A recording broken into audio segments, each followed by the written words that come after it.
2024 সালের উচ্চ মাধ্যমিক রাষ্ট্রবিজ্ঞানের পরীক্ষার জন্য ভারতের একটি অঙ্গরাজ্যের রাজ্যপালের ক্ষমতা ও পদ ভীষণ গুরুত্বপূর্ণ, 100% কমন।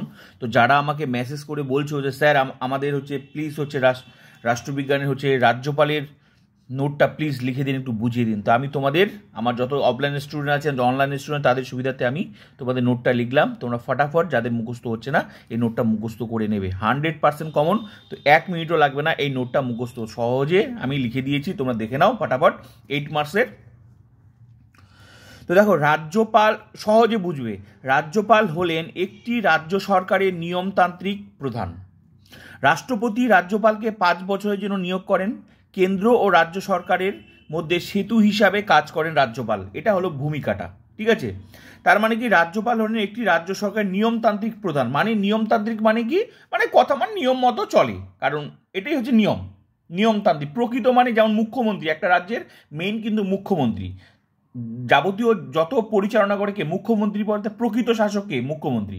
কিন্তু এই জন্য বলা হচ্ছে রাজ্যপাল হলেন একটি রাজ্য সরকারের, সেটা যে কোনো ভারতবর্ষের যে কোনো রাজ্যের নিয়মতান্ত্রিক প্রধান। মানে নিয়ম মতো আর কি, বলে না, নিয়ম মতো কাজটা কোনো করতে হয়, করছে আর কি, এটা পাঠানো হয়েছে দাঁড়ি। রাষ্ট্রপতি রাজ্যপালকে 5 বছরের জন্য নিয়োগ করেন। কয় বছরের জন্য? 5 বছর। কে নিয়োগ করে? রাষ্ট্রপতি করেন। কেন্দ্র ও রাজ্য সরকারের মধ্যে সেতু হিসাবে, একটা ব্রিজ হিসাবে কাজ করেন কে? যে রাজ্যের কথাবার্তা কেন্দ্রের কাছে পাঠাবে, কেন্দ্রের কথাবার্তা রাজ্য, এটার জন্যই কিন্তু একটা সংযোগ স্থাপনের জন্য কিন্তু এই রাজ্যপালকে নিয়োগ করা হয়। তো বোঝা গেল এটা ভূমিকাটা। এবার চলো হচ্ছে ক্ষমতা ও কার্যাবলী। ক্ষমতা ও কার্যাবলী কি? কার ক্ষমতা, মানে এই রাজ্যপালের কি কি ক্ষমতা আছে, কি কি হাতে ক্ষমতা দেওয়া হয়েছে, তার কাজগুলো কি কি, সেগুলো আমাদেরকে এখানে বিশ্লেষণ করতে হবে। তো ফটাফট দেখে নাও। রাজ্যপালের ক্ষমতা ও কার্যাবলীকে কয়েকটি ভাগে ভাগ করে আলোচনা করা যেতে পারে। 1 নম্বর ক্ষমতা কি? শাসন বিভাগীয় ক্ষমতা। শাসন বিভাগীয় ক্ষমতা কি? রাজ্য সরকারের সকল কাজকর্ম পরিচালিত হয় রাজ্যপালের নামে। রাজ্যের সকল গুরুত্বপূর্ণ পদে নিয়োগকর্তা হলেন রাজ্যপাল। তিনি প্রথমে মুখ্যমন্ত্রীকে নিয়োগ করেন, তারপর মুখ্যমন্ত্রী পরামর্শ অনুযায়ী অন্যান্য মন্ত্রীদের নিয়োগ করেন। তিনি রাজ্যের অ্যাডভোকেট জেনারেল পিএসসি সদস্যগণকে নিয়োগ করেন। শাসন বিভাগীয় ক্ষমতা মানে কি? এই যে রাজ্যে যে যাবতীয় মানে কাজকর্ম কার নামে পরিচালিত হয়, ওটাই ওই কথাটাই হচ্ছে রাজ্য সরকারের সকল কাজকর্ম পরিচালিত হয় রাজ্যপালের নামে। রাজ্যের সকল গুরুত্বপূর্ণ পদে যে কোনো ডিপার্টমেন্টে নিয়োগ করেন কে? রাজ্যপাল, ঠিক আছে? তিনি প্রথমে কাকে নিয়োগ করেন? মুখ্যমন্ত্রীকে কিন্তু রাজ্যপাল নিয়োগ করেন। হ্যাঁ, তারপর মুখ্যমন্ত্রী পরামর্শ নিয়ে বাকি যে অন্যান্য যে বিধানসভা যখন ভোট হবে, তখন তোমরা দেখতে পাবে এই বিষয়টা, যে মন্ত্রী মানে মুখ্যমন্ত্রী হিসাবে শপথকে বাক্য রাজ্যপাল করান, সেই কাজটাই হচ্ছে রাজ্যপাল করে থাকেন। তারপর মুখ্যমন্ত্রীর পরামর্শ নিয়ে প্রথমে মুখ্যমন্ত্রীকে নিয়োগ করেন, তারপর মুখ্যমন্ত্রীকে নিয়োগ করার পর তারপর হচ্ছে মুখ্যমন্ত্রী যাকে যাকে বলবে যে ওকে মন্ত্রী করতে হবে, তখন মুখ্যমন্ত্রীর পরামর্শ অনুযায়ী রাজ্যপাল কিন্তু বাকি মন্ত্রীদের কিন্তু মন্ত্রী হিসাবে নিয়োগ করেন। এটা তো একটা গেল। তারপর কি, তিনি আবার রাজ্যের অ্যাডভোকেট জেনারেল পিএসসি সদস্যগণকেও নিয়োগ করেন। এতগুলো বিষয়ে তিনি নিয়োগকর্তা হলেন। তার মানে কি, শাসন বিভাগে গুরুত্বপূর্ণ ভূমিকা আছে রাজ্যপালে। এটা গেল এই একটা শাসন বিভাগীয় ক্ষমতা। নেক্সট কি? আইন বিভাগীয় ক্ষমতা। আইন বিভাগীয় ক্ষমতাটা কি? আইন বিভাগে হচ্ছে রাজ্যপাল আইন বিভাগের অবিচ্ছেদ্য অঙ্গ, যাকে ছাড়া ভাবাই যায় না। তিনি বিধানসভার অধিবেশন ডাকেন, স্থগিত রাখেন, আবার প্রয়োজন মনে করলে ভেঙেও দিতে পারেন। বিধানসভা ভেঙেও দিতে পারেন, বিধানসভা ভেঙে দিতে পারেন। অধিবেশন মানে এই যে অধিবেশন আমরা টিভিতে দেখি, ঠিক আছে? অধিবেশন ডাকেন, প্রয়োজন মতো ভেঙেও দিতে পারেন। রাজ্যপালের সম্মতি ছাড়া কোনো বিল আইনে পরিণত, যে কোনো বিল, একটা মনে করো যে কোনো বিল হতে পারে, কোনো একটা নতুন আইন তৈরি হচ্ছে, সেটার জন্য কার সম্মতি লাগবে, সিগনেচার কার, অনুমতি কার লাগবে? রাজ্যপালের লাগবে। তো রাজ্যপালের সম্মতি ছাড়া কোনো বিল আইনে পরিণত হয় না। বিধানসভায় যখন কোনো বিল পাস হয়, যে কোনো একটা বিল যদি বিধানসভায় পাস হয়, তখন দেখবে সেটা প্রথমত রাজ্যপালের কাছে কিন্তু পাঠানো হয়। বিধানসভায় যখন কোনো বিল পাস হয়, তখন রাজ্যপালের কাছে পাঠানো হয়। সেক্ষেত্রে রাজ্যপাল 3টি কাজ করতে পারেন। 1 নাম্বার কি? তিনি বিলে সম্মতি দিতে পারেন। 2 নাম্বার কি? তিনি বিলে সম্মতি নাও দিতে পারেন। 3 নাম্বার কি? তিনি বিলটিকে রাষ্ট্রপতির কাছে পাঠাতে পারেন, কিন্তু বিলটি আবার বিধানসভায় পাস হলে রাজ্যপাল বিলে সম্মতি দিতে বাধ্য থাকেন। বোঝা গেল? প্রথমত বিলটি যে পাঠানো হলো রাজ্যপালের কাছে, প্রথমত কি করবে? সম্মতি দিতে পারেন। দ্বিতীয়ত কি? নাও দিতে পারেন। তৃতীয়ত যদি নাও দেন, কোনো ব্যাপার না, নতুন করে যদি আবার বিধানসভায় সেই বিলটি পাস হয়, তাহলে তিনি কি করেন? মনে করো তখন তিনি বাধ্য থাকেন, ঠিক আছে? 3 নম্বরে তো রাষ্ট্রপতির কাছে পাঠাতে পারেন, কিন্তু আবার যদি পাস হয় বিলটি পুনরায়, প্রথমে দিল না তো কিছু, কোনো ব্যাপার না, কিন্তু পুনরায় যদি বিলটি পাস হয় তখন কিন্তু সম্মতি দিতে বাধ্য থাকেন। তো ক্লিয়ার হয়ে গেল, এই হলো তোমাদের আইন বিভাগীয় ক্ষমতা। নেক্সট হচ্ছে বিচার সংক্রান্ত ক্ষমতা।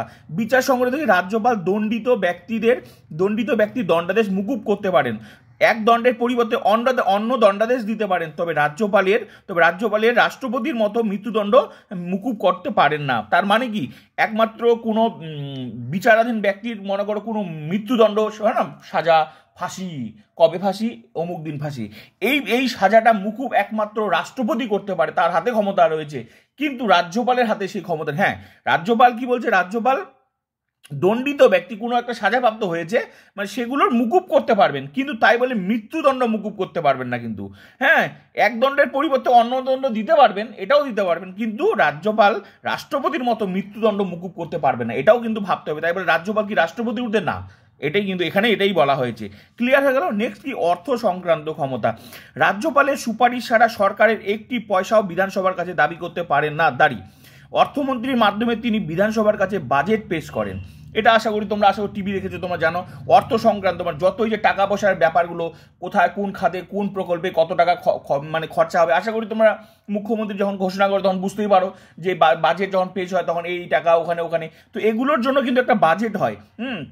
সেই বাজেটটা রাজ্যপালের সুপারিশ কিন্তু বিলটিকে আইনে পরিণত করতে লাগে। তো ওটাই বলছে, রাজ্যপালের সুপারিশ মানে কি, তার অনুমতি, পরামর্শ, সিগনেচার ছাড়া, ঠিক আছে, সরকার একটি পয়সাও খরচা করতে বিধানসভার কাছে দাবি করতে পারেন না। অর্থমন্ত্রীর মাধ্যমে তিনি বিধানসভার কাছে বাজেট পেশ করেন, অর্থমন্ত্রী দেখবে বাজেট পেশ করবে, এটাই হচ্ছে এখানে বলা হয়েছে। নেক্সট কি, জরুরি অবস্থা সংক্রান্ত ক্ষমতা। জরুরি অবস্থা সংক্রান্ত কি, ভালো করে বোঝো।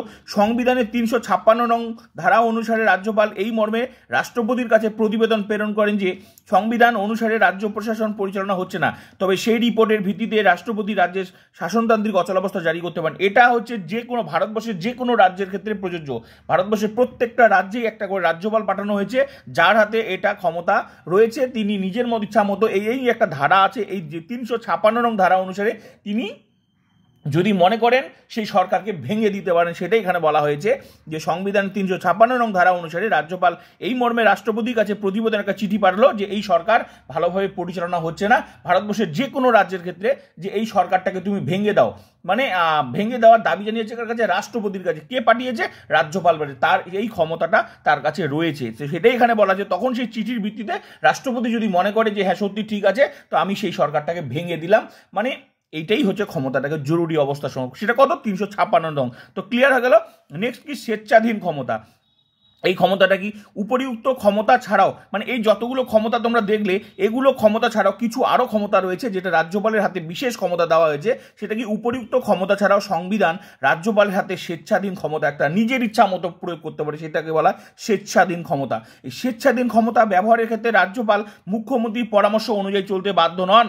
মানে এই যে স্বেচ্ছাধীন ক্ষমতা, কিছু আবার বিশেষ ক্ষমতা রয়েছে, বাকি বিষয় তো রাজ্যপাল মুখ্যমন্ত্রীর পরামর্শ নিয়ে চলে থাকেন, কিন্তু এই স্বেচ্ছাধীন ক্ষমতা কিছু যেটা পার্সোনাল কিছু ক্ষমতা দিয়েছে, যেটা কিন্তু যেটা করার জন্য তিনি কিন্তু মুখ্যমন্ত্রীর কথা বা অন্যান্য মন্ত্রীর কথা মতো অনুযায়ী চলতে বাধ্য নন। তো সেটাই এখানে বলা হয়েছে। তো ক্লিয়ার হয়ে গেল। নেক্সট ক্ষমতা শেষ, এবার হচ্ছে পদমর্যাদা। এই পদমর্যাদাটা ভেরি ইম্পর্টেন্ট। পদমর্যাদা কি, মানে রাজ্যপালের যে পদটা আছে সেই পদটার কি সত্যি কি কোনো গুরুত্ব আছে, কি দরকার আছে, কি আসলে প্রত্যেকটা রাজ্যে কি রাজ্যপালের দরকার আছে না নেই, সেটাই হচ্ছে পদমর্যাদা।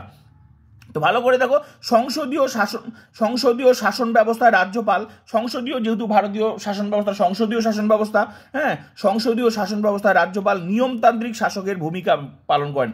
এটা সত্যি কথা, এটা মানতেই হবে যে সংসদীয় শাসন ব্যবস্থায় কিন্তু মেন, যেহেতু ভোটের মাধ্যমে সরকার পরিচালিত হয়, এখানে কিন্তু মুখ্যমন্ত্রী বা মনে করো মুখ্যমন্ত্রীরাই মেন প্রত্যেকটা রাজ্যের ক্ষেত্রে। কিন্তু ওই জন্য বলছে সংসদীয় শাসন ব্যবস্থায় রাজ্যপাল নিয়মতান্ত্রিক শাসকের, নিয়ম মানে কোনো মতো একটা রাখতে, যেমন মনে করো বাড়ির মনে করো যখন মনে করো গার্জিয়ান থাকে, মনে ঠাকুমা কর্তা মনে করো থাকে, তো যখন তারা বয়স্ক হয়ে যায় তখন তারা কি করে, তাদের কাছে কোনো ক্ষমতা থাকে, তারা শুধু গার্জিয়ান হিসাবে থাকে, কিন্তু বাকি কাজকর্ম তার সন্তানরা করে, তারা স্ট্রং, তারা কারণ তারা মাঠে ঘাটে সমস্ত কোথায় কী করতে দেখতে পারে। ঠিক তেমনি মনে করো একটা শাসক মানে নিয়মতান্ত্রিক একটা গার্জিয়ান হিসাবে প্রত্যেকটা রাজ্যে অভিভাবক হিসেবে পাঠিয়েছে কে, এই রাজ্যপাল। তো বোঝা গেল, এই জন্য বলছে সংসদীয় শাসন ব্যবস্থায় রাজ্যপাল নিয়মতান্ত্রিক শাসকের ভূমিকা পালন করেন। রাজ্যপালকে মন্ত্রী পরিষদের মতো কথা চলতে হয়। রাজ্যের যে প্রত্যেকটা রাজ্যের যে মন্ত্রীরা আছে তারা তাদের কথা মতো তারা পরামর্শ নিয়ে চলতে বাধ্য হন। মানে চলতে থাকেন।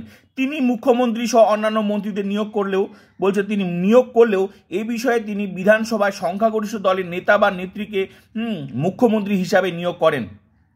মানে তিনি মুখ্যমন্ত্রীকে নিয়োগ করলেও, কিন্তু মুখ্যমন্ত্রীর পরামর্শ নিয়োগ করলেও এই বিষয়ে তিনি বিধানসভার যে দলটা সবচেয়ে বেশি সিট পেয়েছে তাকে কিন্তু তখন কি করেন, সংখ্যা মানে সেই দলের নেতা হিসাবে বা নেত্রীকে মুখ্যমন্ত্রী হিসাবে নিয়োগ করেন। কিন্তু রাজ্যপাল যখন একটা ক্ষমতা, ওই যে বললাম স্বেচ্ছাধীন ক্ষমতা, রাজ্যপাল যখন স্বেচ্ছাধীন ক্ষমতা প্রয়োগ করেন তখন তিনি মন্ত্রী পরিষদের কথা মতো চলতে বাধ্য থাকেন না, তখন তিনি রাজ্যের প্রকৃত শাসকে পরিণত হন। তার মানে কি, ভেরি ইম্পর্টেন্ট, বলছে এমনি তো বোঝা যাচ্ছে যে পদের কোনো ভূমিকা নেই, কিন্তু কখন ভূমিকা আছে, যখন তিনি স্বেচ্ছাধীন ক্ষমতা প্রয়োগ করেন তখন মনে হয় যে তিনি মেইন লিডার, তিনি মেইন হচ্ছে শাসক। তো সেটাই এখানে বলা হয়েছে যে রাজ্যপাল যখন স্বেচ্ছাধীন ক্ষমতা প্রয়োগ করেন তখন তিনি মন্ত্রী পরিষদের কথা মতো চলতে বাধ্য থাকেন না, তখন তিনি রাজ্যের প্রকৃত শাসকই পরিণত হন। আলটিমেটলি কখন, ওই যখন তার স্বেচ্ছাধীন ক্ষমতাটা প্রয়োগ করেন। না হলে কি, বাকি হচ্ছে নিয়মতান্ত্রিক। নিয়মতান্ত্রিক মানে কি, কোনো মতো চলছে, তুমি যেখানে বসো, তুমি এখানে থাকো, কাজকর্মকে মুখ্যমন্ত্রীরাই করবে প্রত্যেকটা দিন। এটাই হচ্ছে বলা হচ্ছে রাজ্যের মানে রাজ্যপালের পদমর্যাদার কাজটা। তো বোঝা গেল? আশা করি এবার নোটটা তোমাদের মুখস্থ, ফটাফট নোটটা মুখস্থ করো, ভেরি ইম্পর্টেন্ট। প্লিজ ভালো লাগলে অবশ্যই, আর কিছুদিনের মধ্যে আমার 2025-এ ফুল টিউশন শুরু হয়ে যাবে, তো প্লিজ যদি কেউ থাকে প্লিজ শেয়ার করবে।